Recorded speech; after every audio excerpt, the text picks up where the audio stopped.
Bismillahirrahmanirrahim. Assalamualaikum warahmatullahi wabarakatuh. Kepada dosen pendidikan moderasi Islam yang saya takzimi, yakni Bapak Mujibur Rahman, dan teman-temanku sekalian yang saya cintai, saya banggakan. Izinkanlah Sang Al-Fakir ini akan menjelaskan presentasi dari jawaban soal UAS kemarin. Sebelum memasuki presentasi ini, Al-Fakir meminta izin kepada teman-teman sekalian untuk memasangkan telinga, hati dan pikiran kita agar kita bisa fokus dan bisa menerima dari pelajaran yang ini. Oke. Dari yang pertama soal itu pengertian radikalisasi. Saya menjawab radikalisasi yakni dari bentuk definisi yang berasal dari bahasa Latin yakni radix yang artinya adalah akar, dan istilah paham atau ideologi yang menuntut perubahan dan pembaruan sistem sosial politik dengan cara kekerasan. Nah, jadi yang dimaksud itu doktrin atau praktik penganut paham radikal atau paham ekstrim dalam Kamus Bahasa Indonesia juga diartikan sebagai paham atau aliran yang menginginkan perubahan dengan cara keras atau drastis. Radikalisme ini sering dimaknai dengan berbeda di antara kelompok kepentingannya. Dalam lingkup keagamaan, radikalisme merupakan gerakan-gerakan agama yang berusaha merombak secara total tatanan sosial politik yang ada saat ini, yang ada dengan jalan menggunakan kekerasan secara total tatanan sosial dan politik.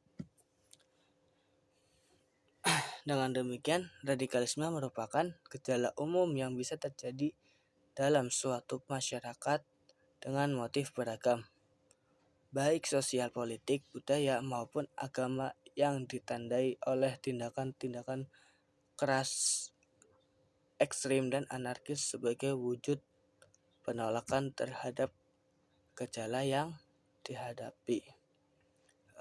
Dari ini referensi yang Al-Fakir dapat dari sumber Respiratory Win Banten. Oke, dilanjut yang kedua dari poin 1 yang B, maksud saya. Indikator orang yang terpapar paham radikalis. Jadi ada beberapa indikator yang Al-Fakir sebutkan, yakni ada 3. Yang pertama, mereka memahami ajaran Islam secara tekstual. Jadi orang ini itu tidak istilahnya kayak orang ini cuma mengandalkan dengan teksnya doang, bukan dengan akal. Kalau kita sebagai Ahlussunnah wal Jamaah itu memahami dari teks Al-Quran itu bukan hanya dari teks doang, tapi dengan akal. Maka dari itu Ahlussunnah juga menyebutkan sumber itu, hukum itu ada dari dalil nakal dan dalil akal. Oke. Yang kedua, mereka sulit menerima perbedaan dalam memahami Al-Quran dan Sunnah, karena Al-Quran dan Sunnah menurut mereka itu sudah terlalu lengkap. Jadi pemahaman mereka ya berunjuk ke situ doang, tapi tanpa adanya pemikiran atau relevansi di zaman sekarang. Yang ketiga, mereka cenderung melakukan aksi kekerasan di dalam menjalankan perjuangan Islam. Saya pernah dulu mengkaji tentang aliran radikalisme ini yang ada di Suriah. Kita tahu ya ISIS dengan cara menyebar agamanya seperti itu, syariat Islam, daulah Islamiyah. Tapi dengan cara apa? Kalau berbeda pendapat dengan mereka, dia menyebarkannya bukan hanya dakwah yang mankola dan segala macam, akan tetapi dia menyebarkannya dengan cara bom. Nama jenis motif ini adalah bom istisadi atau bom bunuh diri. Oke, dari ketika itu adalah indikator yang terpapar paham radikalisme. Semoga kita dijauhkan dari itu. Lanjut poin ke C, implikasi radikal terhadap bernegara berbangsa. Implikasi radikal terhadap bernegara berbangsa itu adanya cara beragama yang berlebihan dan memberatkan umat serta mudah sekali mengharamkan segala sesuatu. Ingat, berlebihan dan memberatkan umat. Jadi kalau bahasa kita saklek tapi yang sangat berlebih-lebihan, dan mengharamkan kayak benar hadza bid'ah, hadhihi bid'ah, dzalika bid'ah dan segala macam. Itu salah satu bentuk implikasi radikal yang ada di negara kita. Pada kondisi ini jauh lebih ekstrim. Hal ini memunculkan pemahaman takfiri yang suka mengkafirkan orang muslim. Padahal zaman dulu dakwah para wali songo memasukkan orang muslim dari orang-orang Hindu Buddha, tapi budaya itu tidak dibuang. Tapi kenyataan di zaman sekarang banyak pendakwah mengkafirkan orang muslim. Jadi orang muslim yang udah Islam sendiri itu malah dikafir-kafirkan. Jadi kayak ibaratnya dulu kayak saya pernah ngomong, kalau orang yang suka mengkafir-kafirkan, suka yang apa-apaan itu omongan itu akan balik ke kita sendiri. Secara tidak sadar kita adalah orang yang kafir juga. Lagian juga toh Rasulullah juga dulu dakwanya bukan seperti itu toh. Enggak gampang mengkafir-kafirkan orang lain. Nah, makanya katanya orang yang memiliki paham seperti ini katanya mereka mengikuti jejak Rasulullah. Tapi jejak Rasulullah secara berdakwahnya enggak seperti itu. Itu menentukan ke siapa? Nah, itu yang jadi tanda tanya yang besar. Oke, lanjut ke poin D. Konsep pendekatan persuasif dalam menghalau gelombang radikalisme. Pendekatan persuasif itu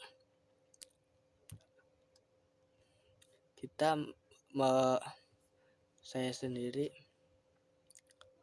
membagi menjadi sebelum dibagi kita membahas pengertian dari respirasif.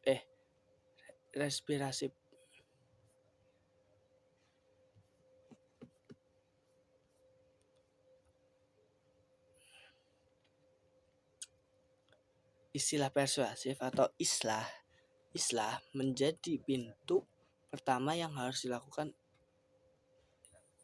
Menurut Islam sendiri merupakan metode penyelesaian sengketa yang sangat dianjurkan untuk digunakan dalam menyelesaikan perselisihan. Islah dapat diartikan sebagai penyelesaian sengketa dengan cara damai yang mencakup berbagai cara penyelesaian seperti negosiasi dan mediasi dengan bersumber pada ayat Al-Quran. Contoh untuk pendekatan ini, Al-Fakir membagi menjadi 3. Yang pertama, merangkul dan mendekati individu yang terindikasi sudah terpapar dalam pemahaman radikalisme. Dan kedua, adanya komunikasi, dialog, dan diskusi tersebut juga dilakukan dengan basis masyarakat.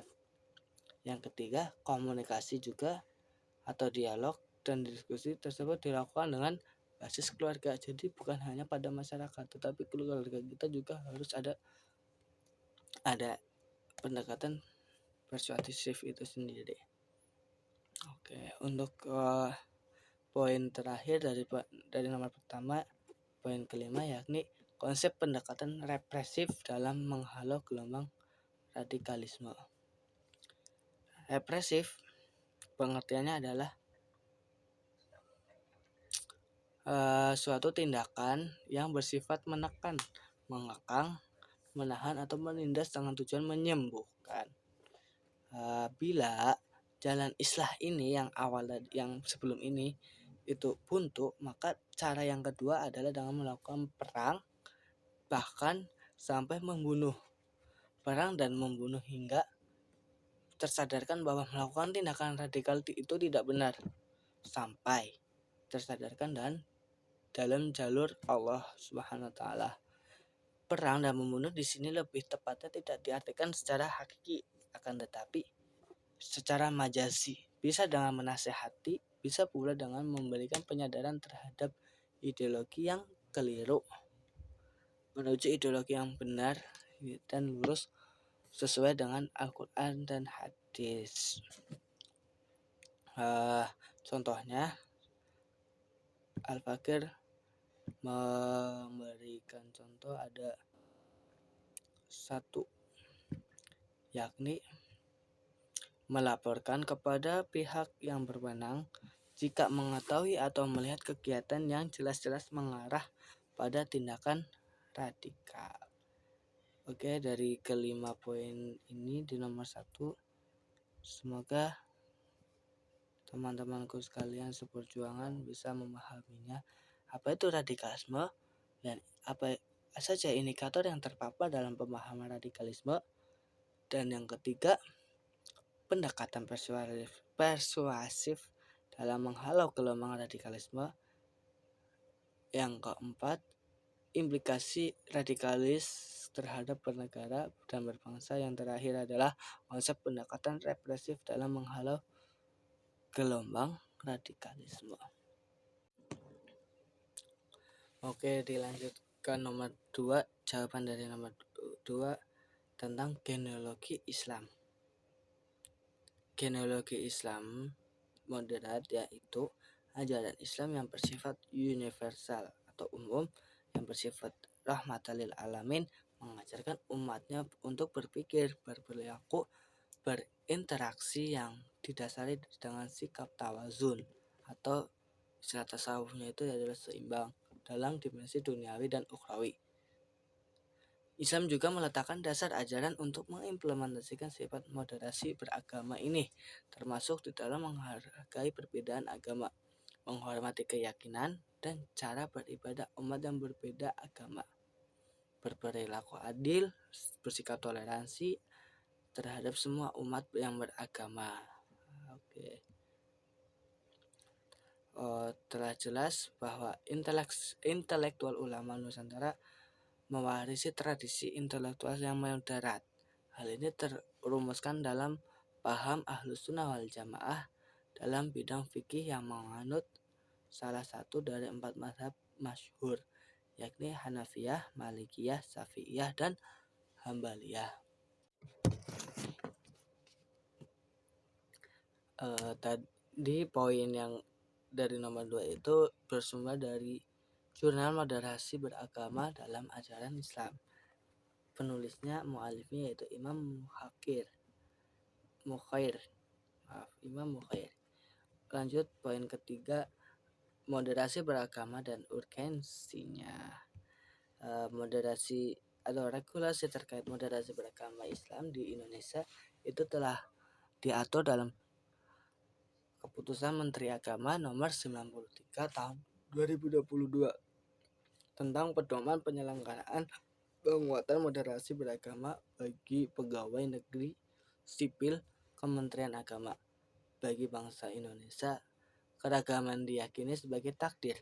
Ia tidak diminta, melainkan pemberian Tuhan yang Maha Pencipta, bukan untuk ditawar, melainkan untuk diterima, atau istilahnya yaitu taken for granted. Lanjut ke jawaban nomor 4.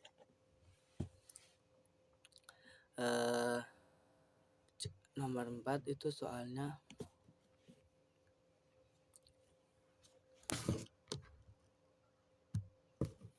urgensi matkul pendidikan moderasi Islam. Oke, jadi saya bisa mengambil urgensi matkul pendidikan moderasi Islam ini ada beberapa poin, yakni saya bisa belajar dan bisa mengimplementasikan dari apa itu moderat. Tidak mudah mengotak-atik kelompoknya, terlebih mengkafirkan orang lain. Itu adalah yang paling buruk untuk orang-orang yang gampang mengkafirkan orang lain. Karenanya, dengan memberikan pemahaman terkait moderasi beragama juga, maka saya tidak berlebih-lebihan ketika menjalani ajaran atau tuntutan agama Islam. Oke, dari 4 jawaban tadi dari presentasi saya ini cukup sekian. Semoga dapat dipahami dengan mudah oleh teman-teman kawanku semuanya. Sekian, bila ada salahnya itu datang dari pribadi sendiri.